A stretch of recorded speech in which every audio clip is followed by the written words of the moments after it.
Depuis quelques décennies, juifs et musulmans sont présentés dans le monde et particulièrement en France comme des ennemis de longue date, qui auraient, dès l'avènement de l'islam, constamment entretenu des relations conflictuelles. Cette image ainsi dépeinte falsifie l'histoire, la véritable histoire, occultée, sous-estimée de la coexistence entre juifs et musulmans. Une histoire non seulement plus nuancée, parfois ambivalente, mais surtout marquée par des tendances bien plus positives que ce que pourraient faire croire ceux qui profitent de la division entre les communautés. Au-delà des préjugés qui détruisent des liens, mais également au-delà des mythes qui idéalisent, voici un récit apaisé, raisonné dans la mesure du possible d'un bref voyage à l'intérieur de 14 siècles de relations entre juifs et musulmans.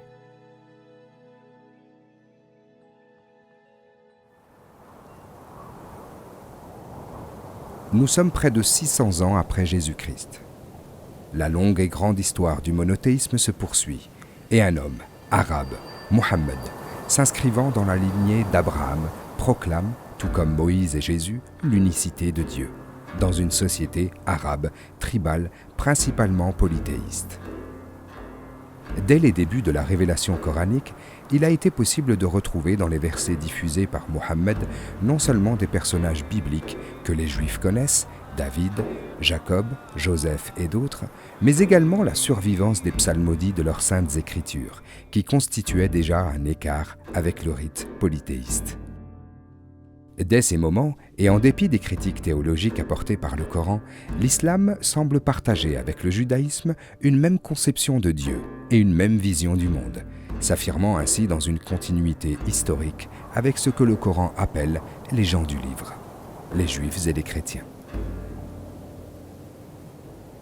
Dès 622, après s'être exilé de la Mecque et après avoir accédé au commandement de Médine, Mohammed instaure un accord, appelé aussi la Constitution de Médine, destiné à préserver la paix entre les tribus et à constituer un front commun face à l'hostilité des Mécois déterminés à se débarrasser de l'islam et de son prophète. L'accord cite particulièrement des groupes juifs. Les Juifs forment avec les croyants une seule communauté, Ummah. Les Juifs ont leur religion et les musulmans ont la leur.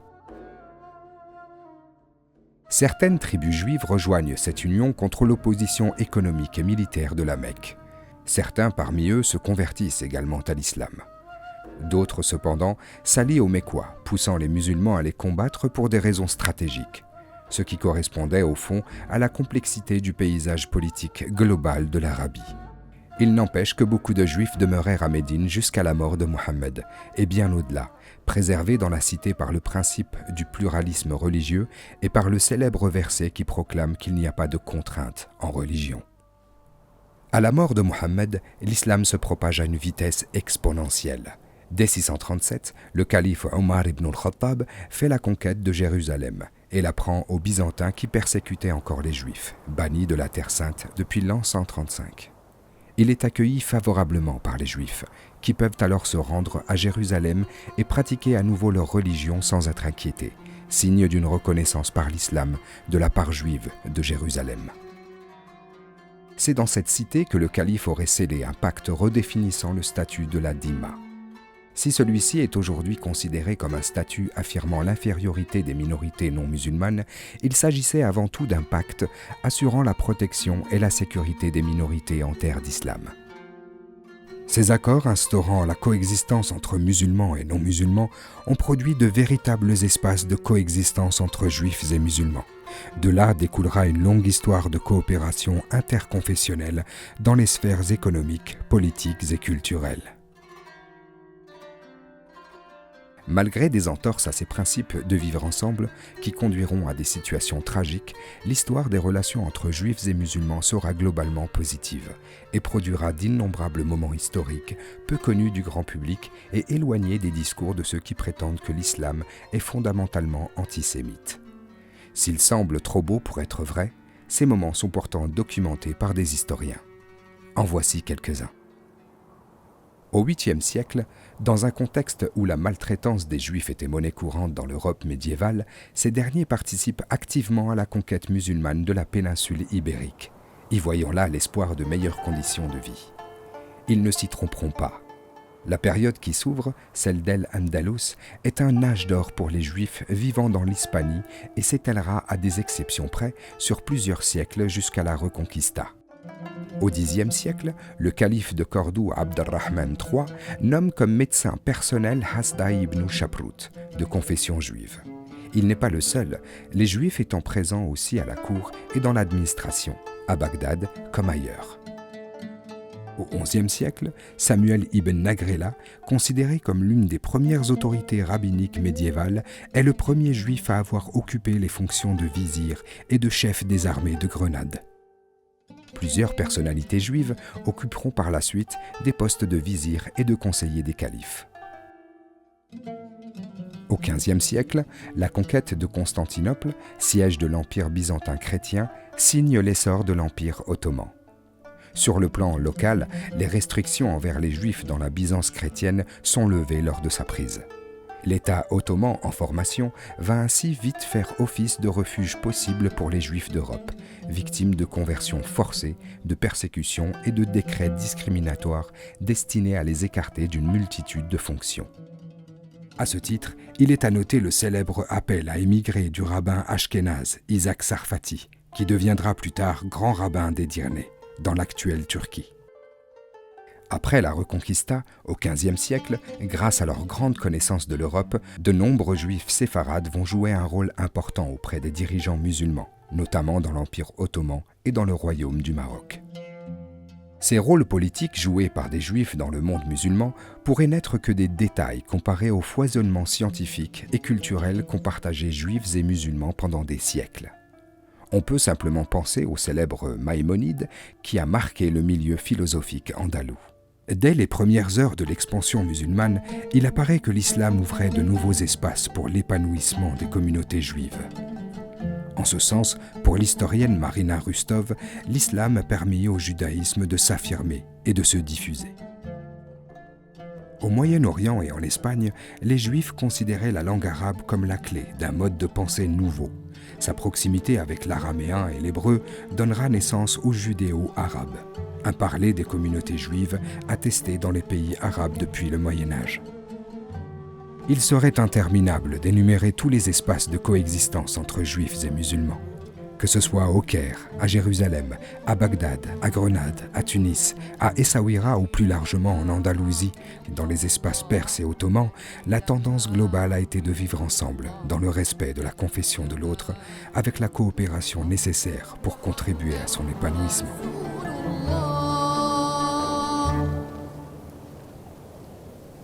Que s'est-il donc passé pour que les relations se détériorent autant après plus de 13 siècles de bonne entente ? Le fait colonial va avoir un impact considérable.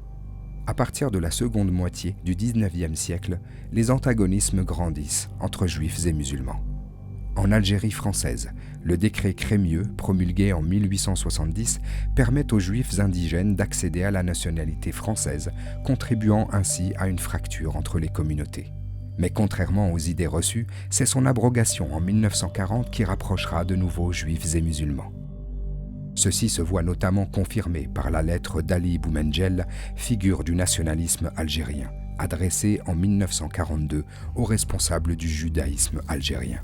« Je puis vous assurer que les musulmans d'une façon générale ont compris qu'il serait malvenu de se réjouir des mesures spéciales dont sont victimes les juifs d'Algérie.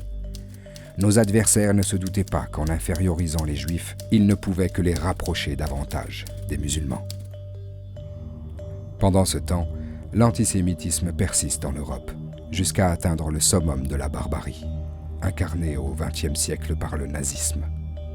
Cette période sombre de l'histoire, faite de massacres à grande échelle, donnera l'occasion à des justes parmi les nations d'exprimer le meilleur d'eux-mêmes, en protégeant les faibles et les opprimés au péril de leur vie.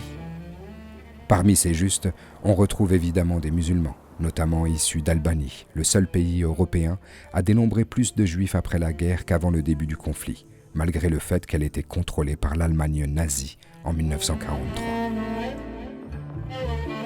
Du côté de la Tunisie et du Maroc, malgré le carcan que leur impose le régime de protectorat, l'attitude des autorités locales, incarnées d'une part par Mounsef Bey et le futur roi Mohammed V, sera bienveillante à l'égard des Juifs. Des personnalités musulmanes se sont également illustrées dans la protection de juifs persécutés. Citons par exemple le fondateur de la Grande Mosquée de Paris, l'Algérien Sir Kaddour Ben Rabrit, qui délivra à des juifs de fausses attestations d'appartenance à la religion musulmane.